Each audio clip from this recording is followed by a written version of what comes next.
Book of Heaven, Volume 26, April 7th, 1929. Kisses to the sun, exit into the garden. Contest between wind and sun. Feast of the whole creation, clashing note and note of accord. The new Eve. My poor mind is always back into the center of the divine volition. I feel I cannot do without crossing its endless sea and diving ever more deeply into it, so as to see, hear, and touch nothing but divine will. Oh, adorable will, raise your gigantic waves up into the celestial regions, and transport the little exiled one, your newborn, from your will on earth up into your will in heaven. Oh, please, have pity on my littleness and fulfill over me your last act on earth, so as to resume your continued act in heaven. So I write only to obey and to my great repugnance. After 40 years and more without going out in the open air, today they wanted to take me out into the garden on a wheelchair. Now, as I went out, I found myself with the sun investing me with its rays, as if it wanted to give me its first greeting and its kiss of light. I wanted to give it tit for tat by giving it my kiss, and I prayed the little girls and the sisters who were accompanying me to all give their kiss to the sun, kissing in it that divine will which, like queen, was veiled with light. All of them kissed it. Now, who can say my emotion after so many years, in finding myself in front of that sun, which my lovable Jesus had used in order to give me so many similes and images of his adorable will? I felt invested not only by its light, but also by its heat, and the wind, wanting to compete with the sun, kissed me with its light breeze in order to refresh the hot kisses that the sun was giving me. So I felt like they would never stop kissing me, the sun on one hand and the wind on the other.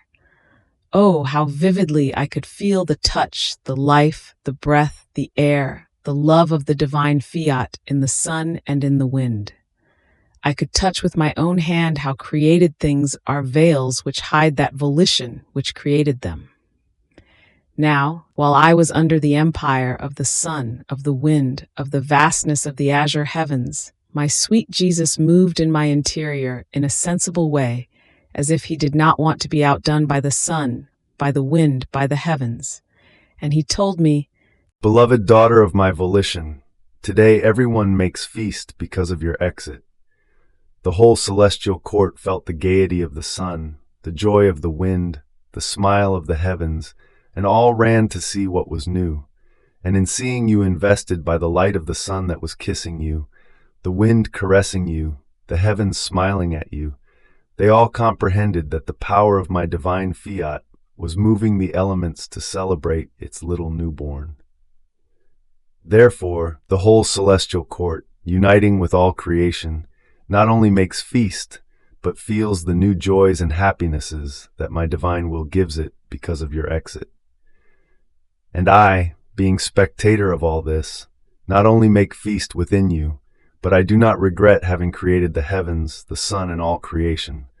On the contrary, I feel happier because it is enjoyed by my little daughter. The joys, the contentments, the glory of when everything was created are repeated for me.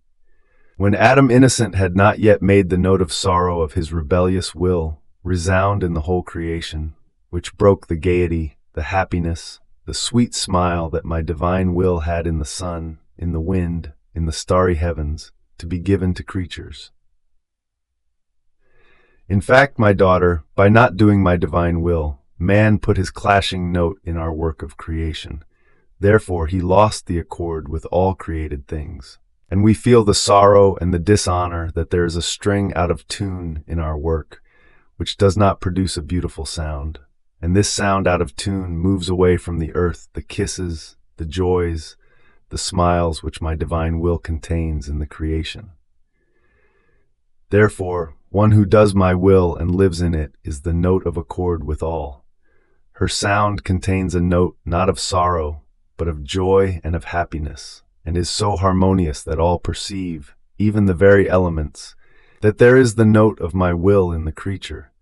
And as though putting everything aside, they want to enjoy she who possesses that will, by which they all are animated and preserved. Jesus kept silent, and I said to him, "My love, You have told me many times that one who lives in your divine will is a sister to all created things.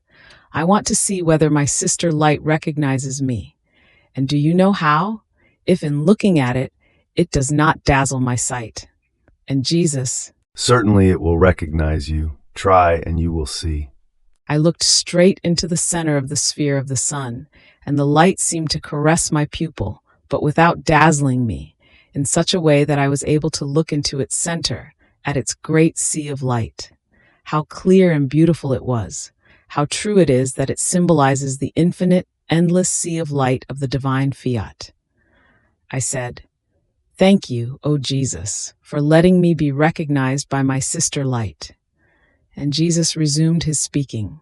My daughter, even from the breath, is one who lives in my will, recognized by all creation, because each created thing feels in that creature the power of the fiat and the supremacy which God gave her over the whole creation.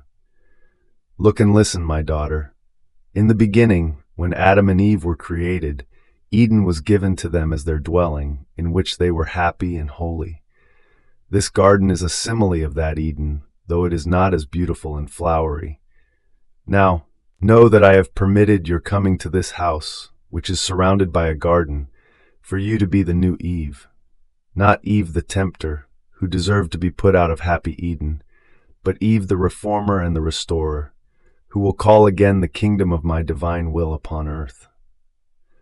Ah, yes, you will be the seed, the cement on the woodworm that the human will has. You will be the beginning of a new happy era, and this is why I centralize in you the joy, the goods, the happiness of the beginning of creation, and I love to repeat the conversations, the lessons, the instructions which I would have given if man had not withdrawn from our divine will.